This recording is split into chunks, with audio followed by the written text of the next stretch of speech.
IVM.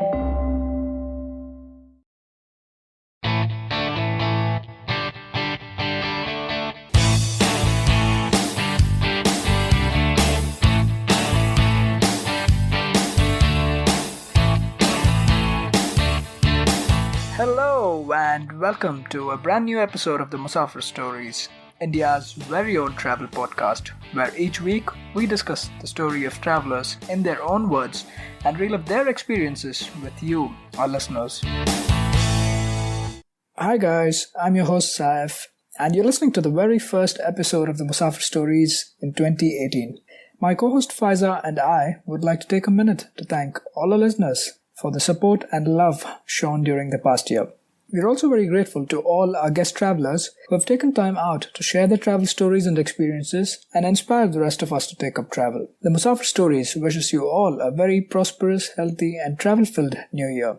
Do not forget to leave your reviews and ratings on iTunes. It helps a great deal in discovery of the podcast to new listeners. If you have any feedback or an interesting travel story to pitch, reach out to us. We're always happy to hear from listeners. Now on with today's episode. Happy listening. Hi guys, I'm your host Faiza and our guest traveler today is Chittra M from the blog masalabox.co.in. Chittra is an avid traveler who has been crisscrossing the map, exploring new places, tasting different cuisines and constantly trying to understand different cultures. Masala Box is not just a manifestation of her travel diaries and journals, but also features quite few funny anecdotes that she's encountered during her travels. Some memorable moments of her life, some moments of angst on the society, and some opinions on everyday world. She also does an interesting section on movie and play reviews called The Musing of Life. So sit back and enjoy as we unravel the stories in the Masala Box. With that introduction, I would love to welcome Chittra to the Musafir Stories. Hi Chittra, welcome to the podcast. Hi Faiza, thank you for the introduction. How are you doing, Chittra? I'm doing good, Faiza. Yeah, Chittra, we have a small tradition at the Musafir Stories where our guests take our listeners to a destination. So following that tradition, where are you going to take us today? So today I'm planning to take you guys to Bandhavgarh National Park. It's in Madhya Pradesh. So I would like to share you all with the story of how I managed to spot a tiger in the wildlife habitat. So this has been kind of my interest for some time. I would say tiger spotting is kind of an underrated adventure sport in India. It is such a thrill to just go in the jungle looking for the tigers. So this is one destination I would like to talk about today. That's amazing. This is the very first time I think we've heard of a success story of a person going to a national park and spotting a tiger. So I would love to hear your story. So, and why Bandhavgarh of all the destinations? Do you have any reason why Bandhavgarh? So there are a lot of national parks in India that is available for tiger spotting. Mm-hmm. So Madhya Pradesh itself has a lot to offer. There is Panna, there is Bandhavgarh, there is Kanha, there is Satpura and all. So Bandhavgarh is a relatively smaller national park with a higher tiger density. Okay. So the chances of you spotting a tiger is higher in Bandhavgarh. Right. And it has an amazing landscape of, the high sal trees as one side and grasslands at one side. The landscape is also very nice when you go into a Bandhavgarh. So this is the park that I'd like to talk about today. That's amazing. So on this note, I would love to add to all our listeners to please go ahead and check out Chittra's blog. It's called Masala Box, a pinch of travel and a pinch of life. It's got beautiful pictures and really masala-filled travel stories. So guys, go ahead and check out Chittra's blog. Yeah, sure.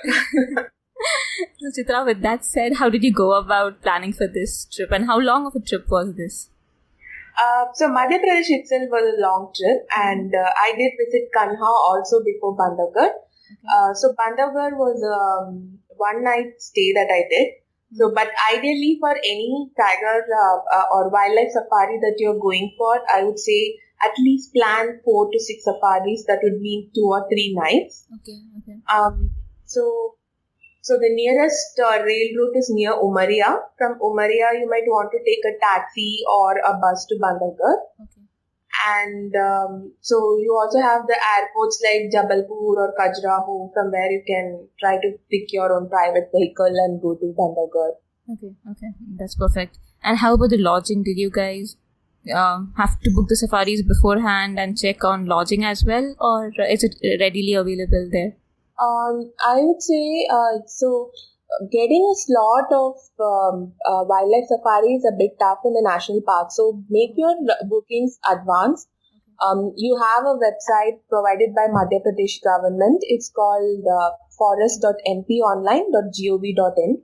So if you go there, you can see all the national parks listed in Madhya Pradesh. You just have to choose Bandhavgarh and the date that you're looking for. It would list it and availability is there, or if all the slots have been booked. So any national park, if we take, only a limited number of vehicles will be allowed. So the slots tend to get filled up easily, especially in the peak seasons. So you don't want to miss out on that. Book advance, and only if you have a slot, you go ahead with booking a resort or a accommodation around the park. Sometimes even the resorts and accommodation, wherever you're staying, right, sometimes they also help you in booking the safaris. So you can check out with them also. Okay, that's amazing. So which place did you go ahead and stay at? Is there a resort close by in the national park, or? Yeah, so around, so there are 3 zones in Bandhavgarh. Tala zone is a pretty famous zone in Bandhavgarh for its tiger density. So I chose a stay called Tiger's Den, which is very close to the Tala gate. Wow, okay. Yeah, so staying around the forest fringe it gives you a feel of the jungle also. And morning safaris will be really early. It starts around, you have to be at the gate by 6, so you have to leave your resort by 5:30. So staying close to the parks make a lot of sense. Right. That's true. And you get to experience the beauty of the greenery around.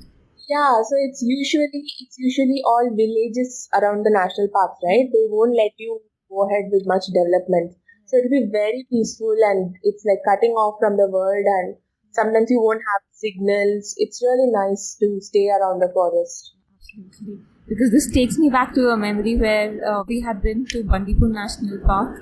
Oh yeah, that's one lovely down south. And it was so silent, so quiet at night. And after some point that the silence gets to you and you're like, okay, this is like way too much silence. Exactly. And then in this, like far off, you can hear an animal or some monkeys. Exactly. You can hear langur, or sometimes langur comes to pay a visit. So it's absolutely based on your luck. Yeah. It's complete beauty. It takes you back to a different, it takes you to a different world altogether. Very true. That's amazing. So we would love to hear about your safari stories. Please go ahead and tell us. Oh, I actually did 2 safaris in Bandhavgarh. So one was an evening one and other was a morning. Okay. So usually the morning ones are a little lengthier. It varies from national park to national park too. But at Bandhavgarh, the morning safari goes from 6 o'clock to 11 o'clock. Oh wow, okay. So you get a lot of time to go around the forest looking for the tiger. Right. And the evening one is only from 3 to 6. So 6, or sometimes if it's winters, if the sunset is much before, you will have to exit park before that. Okay.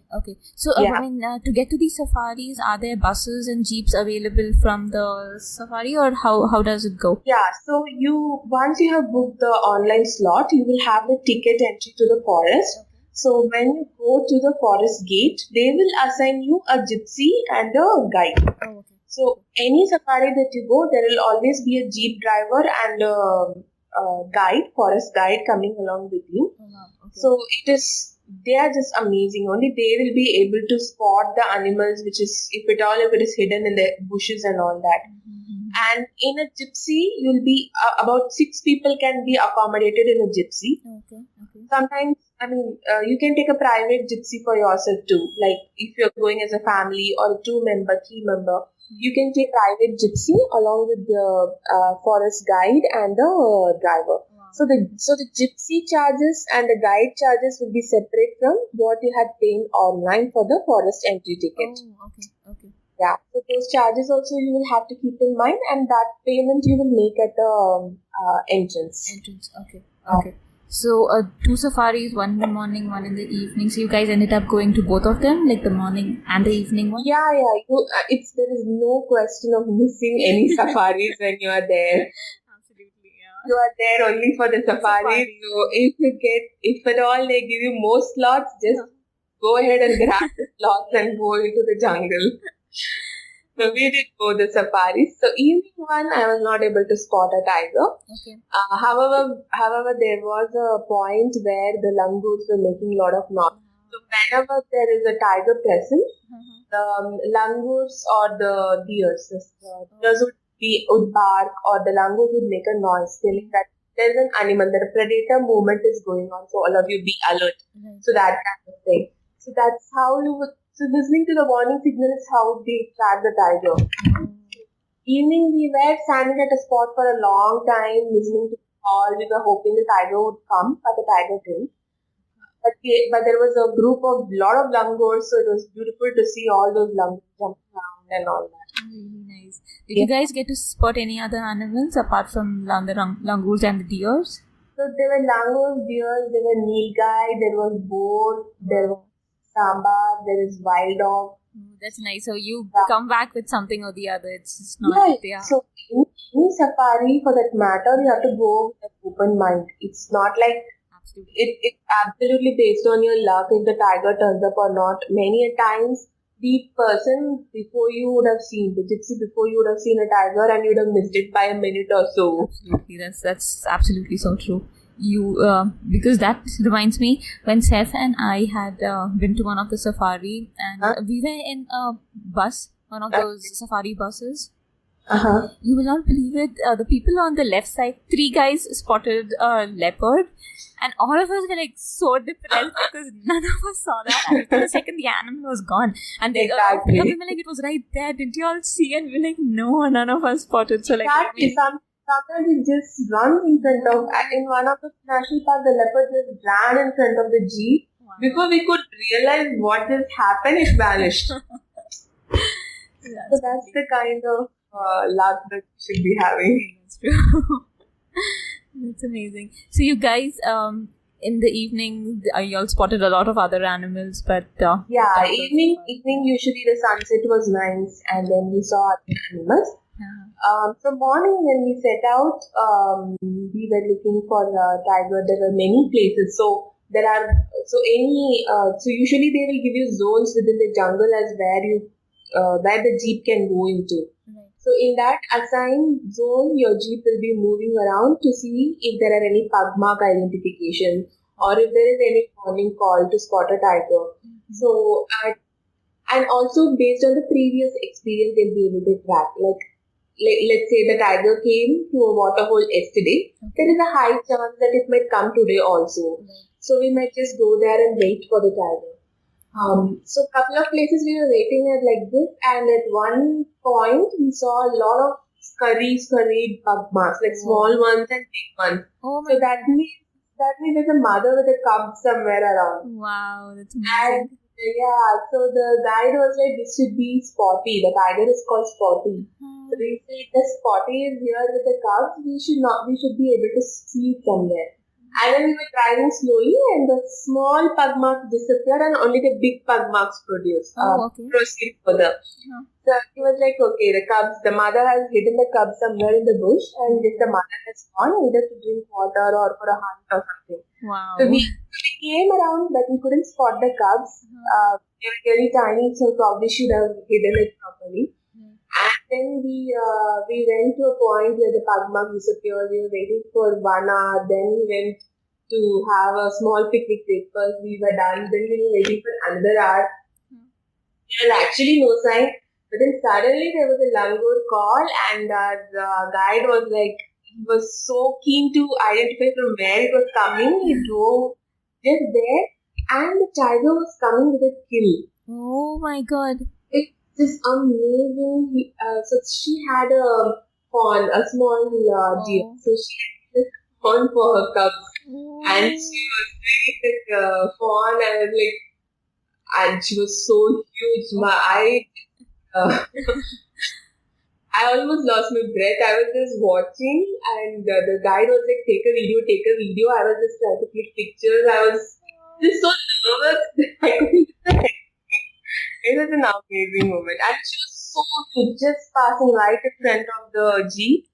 It was an amazing experience. Wow. That's like the best tiger sighting I've had. Everything in other national parks, I've seen it from a distance, and you can see it like on the water hole on the other side and all that. But this one was like walking towards the jeep and crossing the jeep and moving. Oh my god!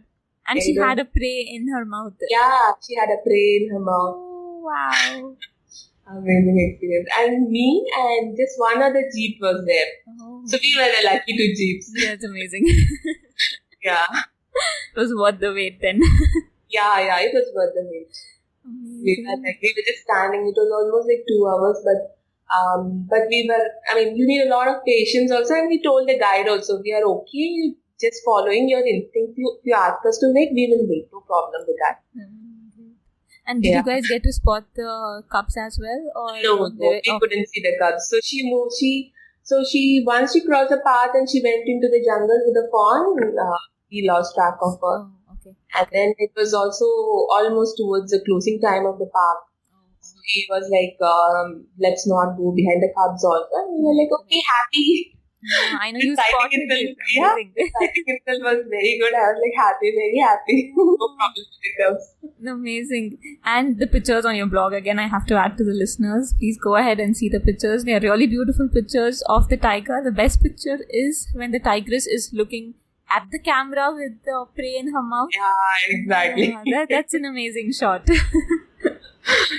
That was the best shot. It was the best moment. It's looking at you and then you were like, is it gonna charge or something? But she didn't care. She just didn't care about the jeep or the human or anything. She was like, what are these people doing? And then just walked away. Wow. I think that somehow I think is the best part about animals. Like unless, they've done their part. They do not bother about what's happening around. Yeah, exactly. I've eaten, I'm taking my food, I'm done. So yeah. That's awesome. Wow, that's a nice story. And the guide also had a lot of stories to share. So we were just waiting in the jeep and he was talking about so every tiger will have a name based on the territory. Like one is called Rajbera, one is called there were two famous tigers called Sita and Charger. They are no more. But Bandhavgarh means everybody will tell the story of Sita and Charger. It's like they were mates for a long time, giving a lot of litters of tiger cubs. And Charger gets his name because he used to charge at the tourist vehicles and all that. Yeah. So there's a lot of stories. When you go with these forest guides and if you just ask them like what are the stories of the jungle, right? They too many stories making you feel so jealous, and then you'll be like, I wish I go on every safari every other day with these people. Yeah. And lucky you did spot a tigress. Oh yeah. That's amazing. I still flaunt it to everybody. I know. I have that picture in my mobile and I flaunt it to everybody. So any story that you remember of the guides telling you and you would love to share with us? So there's a lot of story of Charger and Sita. Not just that, but when you listen to the tiger stories, right? Because a tiger has its own territory, and it will usually not share the territory with other tigers, be it male or the female. Only during mating they come together and all that, but usually they won't share. Once the tiger cubs grow, they usually tend to chase it away, so that they go and live. Yeah, you form your own territory. I no longer and also let's say Sita and Charger are a pair, and another male tiger wants to mate. Sometimes if she has a cub, they would try to chase away the cub so that she's ready for the next litter. Oh, okay. So all these kinds of stories you get to hear, and also the second, third litter or something, Sita had one tiger cub. Apparently he had a limp in the leg. Oh, okay. Usually what they do is they chase away the cub after some time, once they're grown. But apparently Sita and Chajar did not chase away the tiger because he had a limb and he was more like dependent on these. And so it was like one dotting parent-children family like kind that you can hear even among animals. I know. And that's so, kind and thoughtful of them that they continue to keep him around. We think like animals don't have the sixth sense or something, all those things we think, but if when you listen to the stories, right, as how they bring up the cub, how they born, how they are as a family and all that, it's very interesting. Wow. That's love, yeah. Awesome. Yeah. That's amazing. So, Chittra, why don't you go ahead and tell our listeners a little about traveling in or going to a national park in general? Because I'm so sure there are a lot of people who would love to know and what to expect from a national park. And how good is it to take maybe children along as well? You could give us some insight on that as well. So, one thing people have to keep in mind is going to a national park is definitely not like going on a picnic. Because a lot of people think like it's just a getaway or a tourist destination where they can go and enjoy. It is, you need to respect the jungle from the bottom of your heart. You are entering into somebody's home where, honestly, we should not even be doing this. We should, because we are eventually disturbing the tigers by even so many jeeps standing around there trying to take pictures and all that. But in spite of that, we should not try to make noise. Even when you're staying on the fringes of the jungle in your resorts, don't try to play loud music. Don't try to be loud at all. It's not like you are enjoying a tourist destination. No, you have destinations like Goa or something else for all that. Going to a national park, you need to have a lot of respect for the rules of the jungle and always listen to what your guide and the jeep driver says. So they are like every day passing through the jungle. Every day is like a new day for them. And they know in and out of the jungle. If they ask you to wait, you patiently wait. And there is no point of bugging them saying you didn't show me a tiger. Saying you had to show me a tiger. It's not in their hand. They do their best. They really, really do their best to give the best experience to you. So don't bug them, but of course, you will show your interest that you are looking to see a sighting, but always be open to enjoy the jungle. The whole feeling of, riding through or driving through the forest itself is a very nice experience. There's this calmness, there's so many birds which you can't see in the city. So many owls and other different kinds of birds sitting here and there. And always a leopard might surprise you, or a wild dog might surprise you, or a deer might surprise you. So you have to be open for all that.